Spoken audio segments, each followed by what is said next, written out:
ನಮಸ್ಕಾರ ಸ್ನೇಹಿತರೆ, ಸಿಂಪಲ್ ಆಗಿ ಒಂದು ಅಡಿಗೆಗೆ ಸ್ವಾಗತ. ಇವತ್ತು ಸೋರೆಕಾಯಿಯಿಂದ ಖೀರ್ ಮಾಡ್ತಾ ಇದ್ದೀನಿ. ತುಂಬಾ ರುಚಿಯಾಗಿರುತ್ತೆ. ಮತ್ತೆ ಇದು ಸೋರೆಕಾಯಿಯಲ್ಲಿ ಮಾಡಿರುವಂಥದ್ದು ಅಂತ ಗೊತ್ತೇ ಆಗಲ್ಲ. ತುಂಬಾ ಸುಲಭ ಕೂಡ ಮಾಡೋದು. ಹೇಗೆ ಮಾಡೋದು ಅಂತ ನೋಡೋಣ. ಇಲ್ಲಿ ಒಂದು ಎಳೆದಾಗಿರುವಂಥ ಚಿಕ್ಕದಾಗಿರುವಂಥ ಒಂದು ಸೋರೆಕಾಯಿ ತಗೊಂಡಿದ್ದೀನಿ.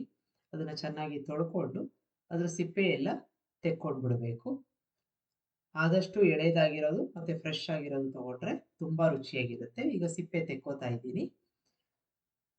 ಈಗ ಸಿಪ್ಪೆ ತೆಕ್ಕೊಂಡಿದ್ದ ನಂತರ ಇದನ್ನ ಭಾಗವಾಗಿ ಮಾಡ್ಕೊಳ್ಳೋಣ.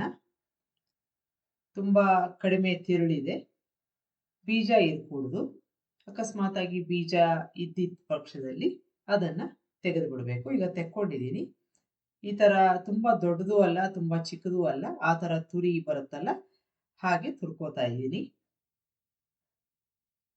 ಈಗ ಎಲ್ಲಾ ಒಂದು ಭಾಗ ಮಾಡ್ಕೊಂಡಿದ್ವಲ್ಲ ನಾವು, ಅದರಿಂದ ತುರ್ಕೋಬೇಕು. ಆದಷ್ಟು ನೀವು ಖೀರ್ ಮಾಡಕ್ ಮುಂಚೆ ತುರ್ಕೊಂಡ್ರೆ ಒಳ್ಳೆಯದು. ನೋಡಿ, ಇಷ್ಟು ಸೈಜಿನ ತುರಿ ಇದ್ರೆ ಸಾಕು. ಈಗ ಎಲ್ಲವನ್ನು ತುರ್ಕೊಂಡಿದ್ದಾಗಿದೆ. ಒಂದು ಬಾಣಲೆಗೆ ಅರ್ಧ ಸ್ಪೂನ್ನಷ್ಟು ತುಪ್ಪನ ಹಾಕೋತಾ ಇದ್ದೀನಿ. ತುಪ್ಪ ಕರಗಿದ ನಂತರ ನಾವು ತುರ್ಕೊಂಡಿರೋ ಸೌರೆಕಾಯಿನ ಹಾಕೋತಾ ಇದ್ದೀನಿ. ಇದನ್ನ ಸುಮಾರು ಒಂದು 3ರಿಂದ 4 ನಿಮಿಷ ಬಾಡಿಸ್ಕೋಬೇಕು. ಸ್ವಲ್ಪ ಬಿಸಿ ಬಂದ್ರೆ ಸಾಕು. ಈಗ ಆಗಿದೆ ಇದು.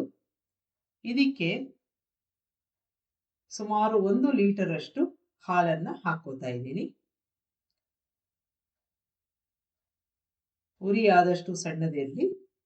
ಈಗ ಚೆನ್ನಾಗಿ ಮಿಕ್ಸ್ ಮಾಡ್ಕೊಂಡ್ಬಿಡೋಣ. ಹಾಲು ಚೆನ್ನಾಗಿ ಕಾಯಬೇಕು, ಕುದಿ ಬರಬೇಕು. ಈಗ ಈ ರೀತಿಯಾಗಿ ಮಿಕ್ಸ್ ಮಾಡಿಕೊಂಡು ಸಣ್ಣ ಉರಿನಲ್ಲಿ ಅದನ್ನ ಕುದಿಸ್ಕೋಬೇಕು. ಚೆನ್ನಾಗಿ ಕುದೀತಾ ಇದೆ. ಈಗ ಕೆನೆ ಕೂಡ ಕಟ್ತಾ ಇರುತ್ತೆ. ಆ ಕೆನೆನೂ ಸಹ ಸೌಟಿನ ಸಹಾಯದಿಂದ ಈ ರೀತಿಯಾಗಿ ಮಿಕ್ಸ್ ಮಾಡ್ಕೋತಾ ಬರಬೇಕು. ಹಾಲು ಗಟ್ಟಿ ಆಗ್ತಾ ಬರುತ್ತೆ. ಜೊತೆಗೆ ಸೋರೆಕಾಯಿ ಬೇಯ್ತಾ ಇರುತ್ತೆ. ಈಗ ಸುಮಾರು ಕ್ವಾಂಟಿಟಿ ಕಡಿಮೆ ಆಗಿದೆ, ಹಾಲು ಗಟ್ಟಿಯಾಗಿದೆ. ಈ ರೀತಿಯಾಗಿ ಕೈ ಆಡಿಸ್ಕೋತಾ ಇರಬೇಕು ಆಗಾಗ್ಗೆ. ಈಗ ನೋಡಿ, ಸುಮಾರು 1/3 ಭಾಗದಷ್ಟು ಆಗಿದೆ. ಇದಕ್ಕೆ ನಾನು ಕೆಲವೊಂದು ಡ್ರೈ ಫ್ರೂಟ್ಸ್ನ ಹಾಕೊಂಡಿದ್ದೀನಿ. ಇದನ್ನ ನಾನು ತುಪ್ಪದಲ್ಲಿ ಕರೆದಿಲ್ಲ, ಹಾಗೆ ಹಾಕೊಂಡಿದ್ದೀನಿ. ಈಗ ಸೋರೆಕಾಯಿ ಕೂಡ ಬೆಂದಿದೆ. ಕ್ವಾಂಟಿಟಿ ಕೂಡ ಸಾಕಷ್ಟು ಕಡಿಮೆ ಆಗಿದೆ. ಹಾಲು ಕೂಡ ಗಟ್ಟಿಯಾಗಿದೆ. ಒಳ್ಳೆ ಕನ್ಸಿಸ್ಟೆನ್ಸಿ ಬಂದಿದೆ. ಇದಕ್ಕೆ ಏಲಕ್ಕಿ ಪುಡಿ ಹಾಕೋತಾ ಇದ್ದೀನಿ. 4 ಟೇಬಲ್ ಸ್ಪೂನ್ ಅಷ್ಟು ಸಕ್ಕರೆನ ಹಾಕೋತಾ ಇದ್ದೀನಿ. ನಿಮಗೆ ಜಾಸ್ತಿ ಬೇಕು ಅಂದ ಪಕ್ಷದಲ್ಲಿ ಹಾಕೋಬಹುದು.